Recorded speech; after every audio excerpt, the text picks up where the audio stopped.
क्या जम्मू कश्मीर को पूर्ण राज्य का दर्जा मिलेगा या केंद्र सरकार यूनियन टेरिटरी में ही जम्मू कश्मीर के मुख्यमंत्री की और मंत्रिमंडल की ताकतें बढ़ाने पर विचार कर रहा है?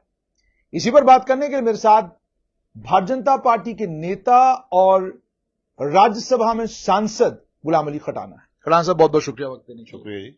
सबसे पहले मुझे ये बताइए कि क्या पूर्ण राज्य के दर्जे का जो वादा आपने जम्मू कश्मीर के लोगों के साथ किया था, क्या वो पूर्ण राज्य आने वाला है जल्दी, या आप यूनियन टेरिटरी में ही कुछ ताकतें कैबिनेट की और मुख्यमंत्री की बढ़ाने जा रहे हैं जिससे उनको राज्य की मांग करने की जरूरत न पड़े?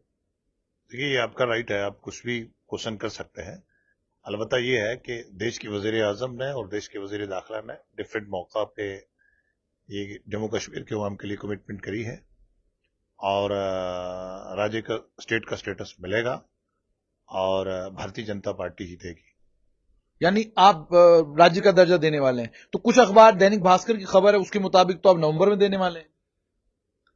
देखिए, मैंने तो अखबार का खबर पढ़ा नहीं है, लेकिन हम ही देंगे।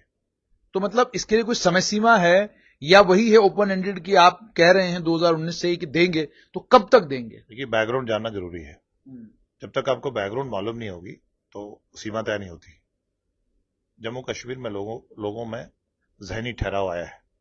जम्मू कश्मीर के लोग भाग रहे थे, जम्मू के लोग, कश्मीर के लोग, राजौरी पुंछ के लोग, एरसराल डोडा के लोग, सब लोग भाग रहे थे, अपनी प्रॉपर्टी बेच रहे थे, बिजनेस छोड़ के, कोई हिमाचल में, कोई दिल्ली में, कोई कहीं कहीं देश के अन्य हिस्सों में। लेकिन आज लोगों का जहनी ठहराव है। लोग अपना बिजनेस, जिसका एक दुकान था, दो बना रहा है, लोग खेत में जा रहे हैं, बच्चे स्कूल में जा रहे हैं। आज वहां अमन है, इंटरनेशनल इन्वेस्टर वहां इन्वेस्ट करना चाहते हैं, देश के जो इन्वेस्टर करना चाहते, सबसे बड़ी बात जो है। और वहां अभी इलेक्शन भी हुआ है, एक चुन के सरकार आई है, लोगों ने भारी तादाद में पार्टिसिपेट करा है और एक जमहूरियत के लिए और जमहूरी वैल्यू में बिलीव रखने वाली पार्टी और दुनिया की सबसे बड़ी पार्टी भारतीय जनता पार्टी, जिसकी रहनुमाई का काम था कि वहां चुनाव हो, लोगों को चुने और उनसे अपने मसाइल को हल करवाए। लेकिन लोग अभी सवाल पूछने लगे हैं, अगर आपको 6 साल के अंदर अंदर ही जम्मू कश्मीर को एक केंद्र शासित प्रदेश से वापस राज्य बनाना था, तो फिर आपने ह्यूमन राइट्स कमीशन वहां बंद क्यों किया? फिर आपने जम्मू कश्मीर का जो अपना कैडर था, जम्मू कश्मीर कैडर, उसको भी आपने खत्म किया। आपने तब्दीलियां इतनी लाई थी, उससे सबको यह लगने लगा था कि लंबे समय तक जम्मू कश्मीर एक केंद्र शासित प्रदेश ही रहेगा और जब तक आतंकवाद, अलगाववाद मुकम्मल तौर पर खत्म नहीं होता तब तक राज्य का दर्जा वापस नहीं दिया जाएगा। पर आप जिस तरीके से मुख्यमंत्री आक्रामक होकर तमाम सचिवों को यह बात चेता रहे हैं कि भाई सुधर जाओ, सर यहां राज्य का दर्जा बहाल होने वाला है, फिर देख लेना, जैसे वो बता रहे हैं, तो उससे तो लग रहा है कि नई दिल्ली जो वो आए हैं और जो कनी शॉल उन्होंने आपके नेताओं को दिया है, को असर हुआ है उसका। देखिए, जमहूरियत है, लोकतंत्र है, दुनिया का सबसे बड़ा लोकतंत्र है। राइट टू एक्सप्रेस है लोगों को, लोग कुछ भी बोल सकते हैं। लिहाजा आपने कहा कुछ इंस्टीट्यूशन वहां बंद करे, वहां का लोकल कैडर को ये करा वो करा, इस तरह की आपने बातें कही है। मैं ये कहना चाहूंगा कि जब वहां लॉलेसनेस थी, एनार्की थी, वहां बच्चे स्कूल के बजाय पत्थर मारते थे। कल भी एनकाउंटर हुआ है, तो वो कहां लॉ एंड ऑर्डर ठीक हुआ है? अभी ठीक, बिल्कुल ठीक तरीके से। जब होता है, जब क्या होता है कि जब एंडिंग सीन हो तो इस तरह रहता है।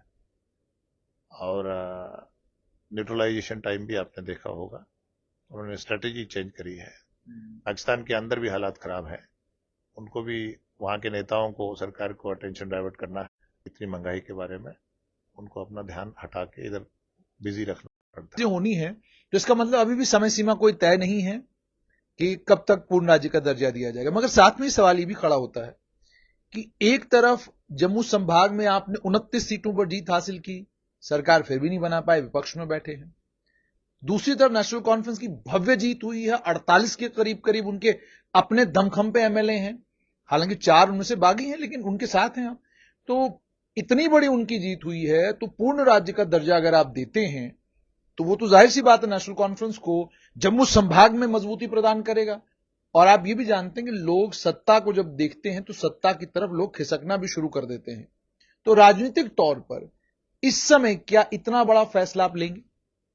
हम देखिए, भारतीय जनता पार्टी कभी भी जम्मू कश्मीर में हमने पॉलिटिकल नर्सरिंग नहीं करा है। हमने वहां लोगों के हित में काम करा है, दोनों रीजन्स को एक नजर से देखा है, सब रीजन्स में तकसीम नहीं करा है।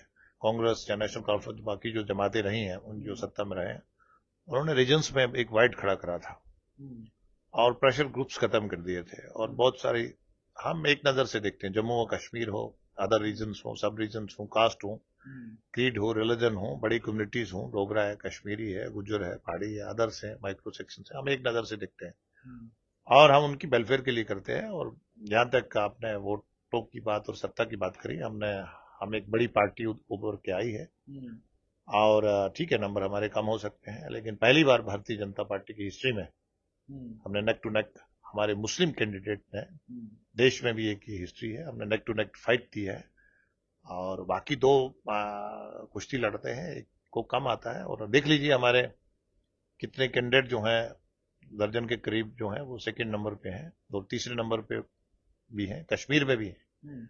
तो कश्मीर में अभी हमारा एक्सेप्टेबिलिटी बढ़ा है, हमने वहां काम करा है, हमारी पार्टी ने काम करा है। और कश्मीर में तो ये हो गया कि जो आपके साथ आया वो डूब गया, जिसके ऊपर नाम लग गया कि ये बीजेपी के साथ है वो डूब गया। पीडीपी आपके साथ आई, सिमट के 3 पे आ गई, जब तक आपके साथ नहीं थी। तो जब आपके साथ 2014 में अलायंस किया तो 28 के पास थी। तो जो आपके साथ आया वो तो डूब ही गया वहां पर। तो फिर आप कैसे कहते हैं, आप कहते हैं मत प्रतिशत बढ़ा, ठीक है आपका मत प्रतिशत बढ़ा, उसमें कोई शक वाली बात नहीं है, लेकिन आप चुनाव नहीं जीते हैं, आपका स्कोर घाटी से 0 है। आप राजौरी पुंछ जहां से आपके अध्यक्ष आते हैं, केवल वहां से 1 सीट जीती है। आप कहते हैं इतने लाख वोट हमने ले लिया, वो सब जानते हैं कि वो वोट आपको इसलिए पड़ा है क्योंकि वहां से आपने पहाड़ी कबीला को एसटी दिया। तो इसलिए मैं, कब वो समय आएगा जब आपकी एक्सेप्टेबिलिटी इतनी जम्मू कश्मीर में बन जाएगी कि घाटी की कोई भी पार्टी आपसे अलायंस करने के सवाल पर कन्नी काटती है, सवाल ही पैदा नहीं, तो कर ही नहीं सकते, जा ही नहीं सकते इनके साथ, गए तो डूब जाएंगे, ये बातें वो करते। आप कांग्रेस का इतिहास देखिए ना, उनके साथ भी लोग ऐसा ही करते थे शुरू में। और देश के वजीर आजम की जो मकबूलियत बढ़ी है जम्मू कश्मीर में, और उनके जो प्रोग्राम्स रहे हैं, जो डेवलपमेंट के, समाजी या बाकी जो प्रोग्राम हेल्थ सेक्टर में या अदर डेवलपमेंट इंफ्रास्ट्रक्चर में, टूरिज्म में, स्कूल के बच्चों के लिए, किसान के लिए, मजदूर के लिए, उनको लोगों ने सराहा है। अब इसमें कश्मीर रीजन में हम उसको, हमारे कैंडिडेट 3, 4, 5 जगहों पे दूसरे दूसरे तीसरे नंबर पे आए हैं। जहां तक आपने बात करी है कि लोगों को हमारे साथ जिसने अलायंस करा ये तो लोगों का परसेप्शन है, हो सकता है उनमें अपनी भी कुछ कमजोरियां हो। हम तो ये सोचते नहीं है, हम तो सिर्फ जम्मू कश्मीर एक अमन का खिता कैसे बने, और हम ये सोचें कि हम इधर उधर करें। हमें इतने इल्जाम लगते हैं, हरियाणा में इल्जाम लगा कि वो आपने वो कर दी, चेंज कर दिया, फलाना करा।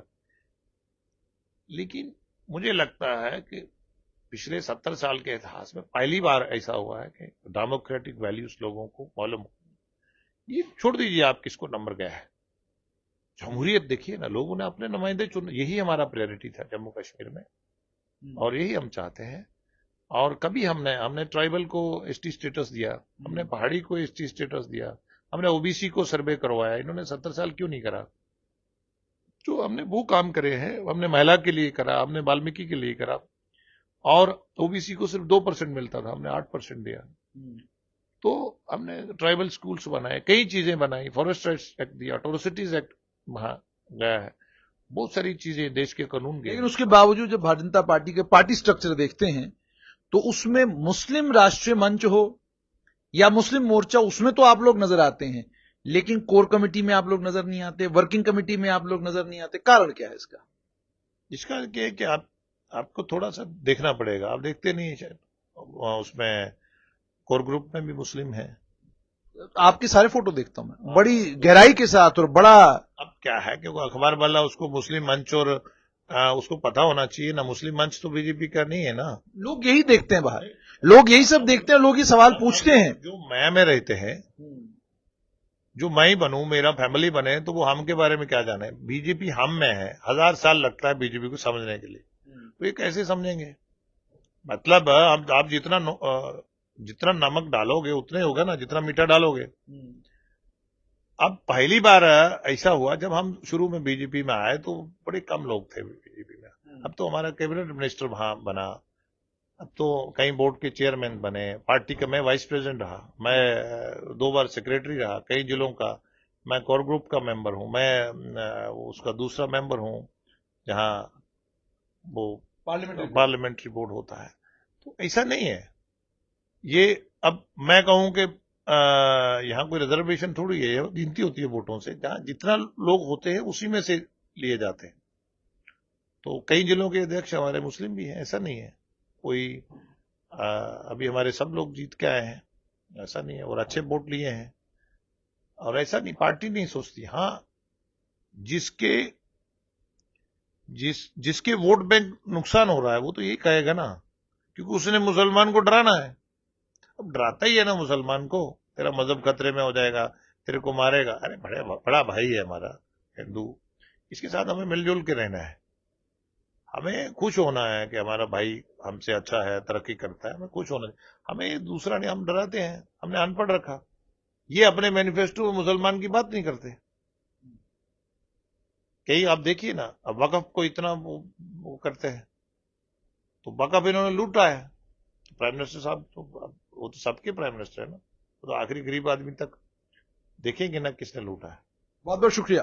तो आपने सुन लिया कि भारतीय जनता पार्टी के राज्यसभा सांसद गुलाम अली खटाना का साफ तौर पर यह कहना है कि जम्मू कश्मीर को पूर्ण राज्य का दर्जा देने की जो बात है वो केंद्र सरकार की नहीं बल्कि प्रधानमंत्री और गृह मंत्री ने ये लोकसभा और राज्यसभा दोनों सदनों में कहा था कि सही समय आने पर जम्मू कश्मीर को पूर्ण राज्य का दर्जा दिया जाएगा, मगर टाइमलाइन पर अभी भी खामोशी है।